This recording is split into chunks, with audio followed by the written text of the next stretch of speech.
বন্ধুরা, আবার একটা নতুন রেসিপি নিয়ে হাজির হয়েছি আপনাদের সামনে। মাছের রেসিপি। গরমকালে বাটা মাছ দিয়ে কাঁচকলা আলু দিয়ে ঝোল।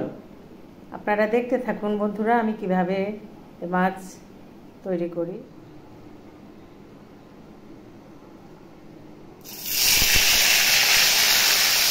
মাছ ভেজে দিচ্ছি বন্ধুরা।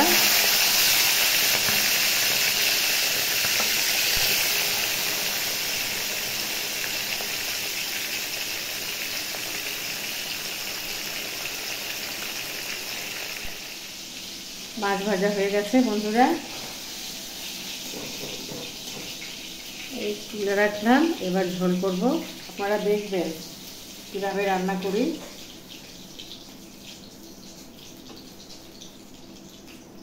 কাঁচকলা দিয়ে আলু দিয়ে বাটা মাছের ঝোল। তো বন্ধুরা, এবার আমি মশলা দিয়ে মশলাটা কষিয়ে নিই। এর মধ্যে রয়েছে পেঁয়াজ, কাঁচা লঙ্কা, রসুন বাটা।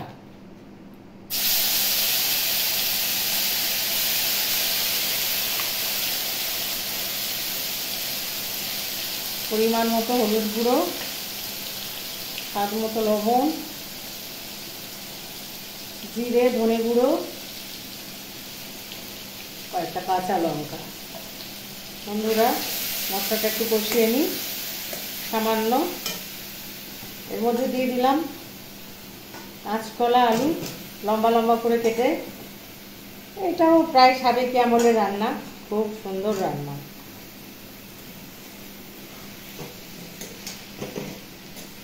কাঁচকলা আলু ভালোভাবে কষিয়ে নেব। দেখুন আপনারা আমি কিভাবে কষাই।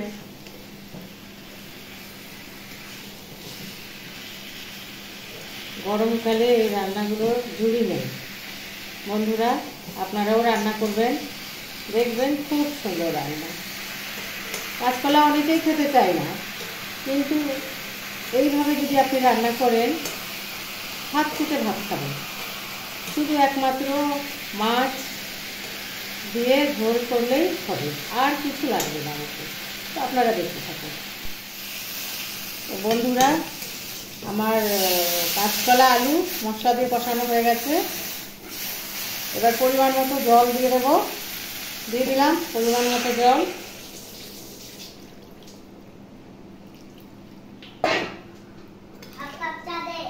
জলটা ফুটে উঠলেই আমি মাছ দিয়ে দেব। আপনারা দেখতে থাকুন বন্ধুরা। বন্ধুরা, সবজি ফুটে গেছে, এবার আমি মাছটা দিয়ে দিই।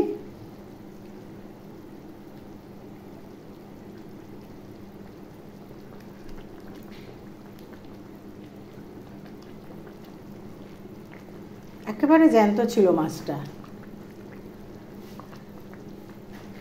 খুব সুন্দর একটা দারুণ রেসিপি। কাঁচকলা বলে কেউ অবহেলা করবেন না, এই রেসিপিটা দারুণ সুস্বাদু হয়।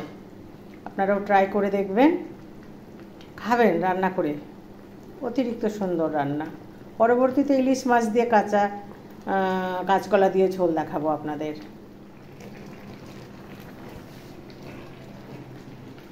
বন্ধুরা, আমার রেডি হয়ে গেছে মাছের ঝোল। আমি বার করে নিলাম, দেখুন এবার আপনারা, খুব সুন্দর হয়েছে। তো বন্ধুরা, আপনারা আমার মাছের ঝোল আপনারা লাইক, কমেন্ট, শেয়ার, সাবস্ক্রাইব করে আমার সাহি কিচেনের পাশে থাকবেন বন্ধুরা। আপনাদের পাশে থাকার আর আমার রেসিপি দেখার জন্য অনেক ধন্যবাদ আপনাদেরকে।